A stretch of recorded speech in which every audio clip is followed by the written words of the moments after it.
Rick, thanks for coming back. All right, listen, there's this whole pizza controversy engulfing is a strong word, but engulfing Michael Jordan. In the Last Dance documentary, it was argued that the flu game in Utah, the infamous game where Jordan scored 39 some odd points or whatever, despite having the flu, was actually food poisoning. Tim Grover, Jordan's trainer, told a story about 5 guys showing up to deliver the pizza, and it's insinuated that Jordan was intentionally food poisoned by this pizza. There's also a story by Jason Hare, I think the guy that put the documentary together, that Jordan actually spit on the pizza so no one else would eat it. Well, now the assistant general manager of the pizza place, who said he made the pizza himself, has said Jordan's story is crap. The story in The Last Dance is crap. He personally made the pizza. He's a Bulls fan. He named a kid after MJ. He says he bet on the Chicago Bulls. There was nothing wrong with the pizza. Said when he walked into the building, you could smell the cigar smoke.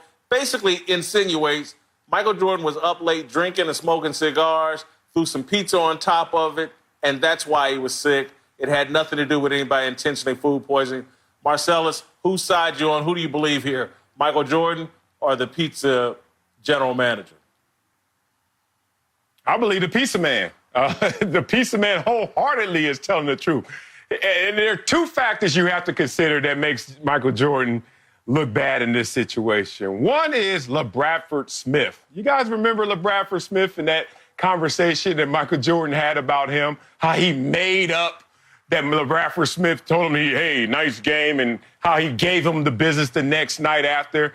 And you learn pretty quickly not to take Michael Jordan for every single word, that your airness is sometimes full of a lot of hot air because he's not telling you exactly the literal gospel right here. So that was one sign. And when I heard this story in real time, I immediately was thinking, this doesn't sound right. 5 guys show up to the hotel room of Michael Jordan. What happened to all the security detail? What happened to you needed a password just to get on the elevator? You mean they got by security 5 deep to deliver 1 pizza?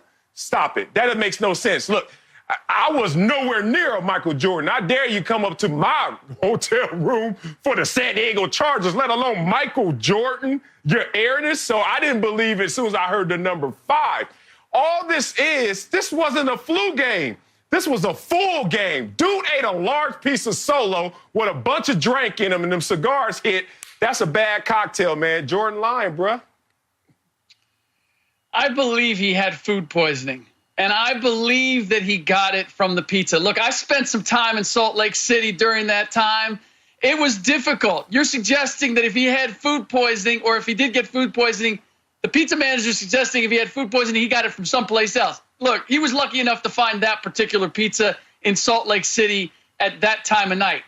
This erases the fact that people were calling it the flu game, and that was a euphemism for he went to Vegas, whether it was Wendover, Nevada, that's right across the border from Utah, or Vegas itself. Fact of the matter is, he was in his hotel room. The pizza manager verified that.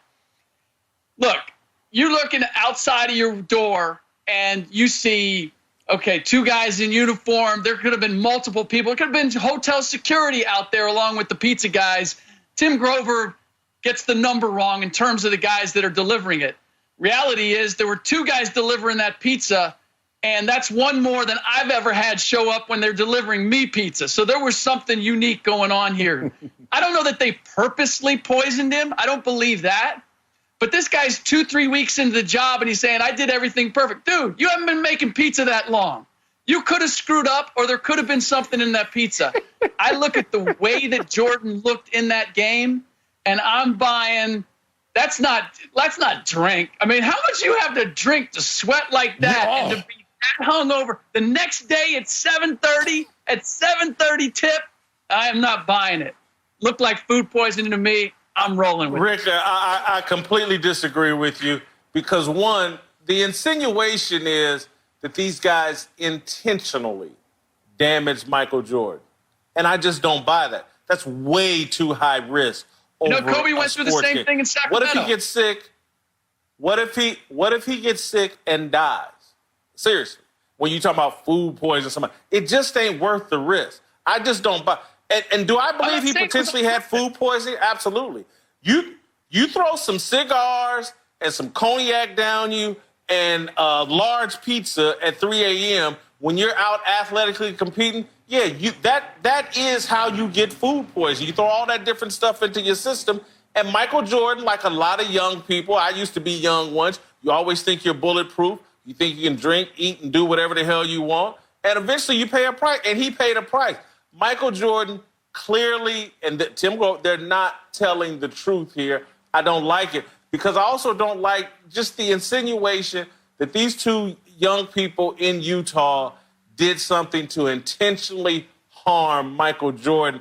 That's a pretty significant allegation just to throw out there willy-nilly when you're sitting around. And because, trust, I think I can certainly speak for myself. I'm going to speak for Marcellus. We've all been overserved and thrown some food on top of it on the way home, some Taco Bell, and been sick afterwards. That ain't on Taco Bell. That's on us. To be clear, I'm not saying he was purposely poisoned. I don't believe that. I don't believe that they purposely put something in there. But the way he looked, I've had it. I know what that feels like. If the team doctor is saying this was food poisoning, look, they could have said it was the flu. They could have said it was all kinds of things. That's where they decided to go. And so, and this is to Marcellus's point about, like, he hasn't, the LaBradford Smith example. There was always a purpose behind what Michael did, and it was a motivation for himself.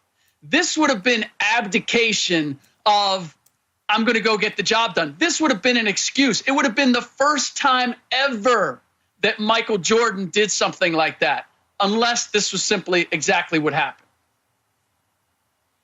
Michael Jordan wouldn't have survived the social media era. We would have called fraud on all this a long time ago. Man, look, he stokes the fire of his mystique. Hey, we saw it through 10 episodes. All he does is put fuel to the fire of his mystique. Reality is somewhere different than what the legend of Michael Jordan is. It's okay. I'm fine with it. I don't understand why everyone plants that flag that everything he did was perfect, authentic, and genuine. The dude made up stories, and he made up this story, and he did it because he knew it would sound better, like a lot of his stories. Keep them coming, MJ. They're entertaining. Thanks for watching. Subscribe here to get the latest from the show. And be sure to check out more of the best clips from Speak For Yourself, or go watch a few segments from our other shows on FS1.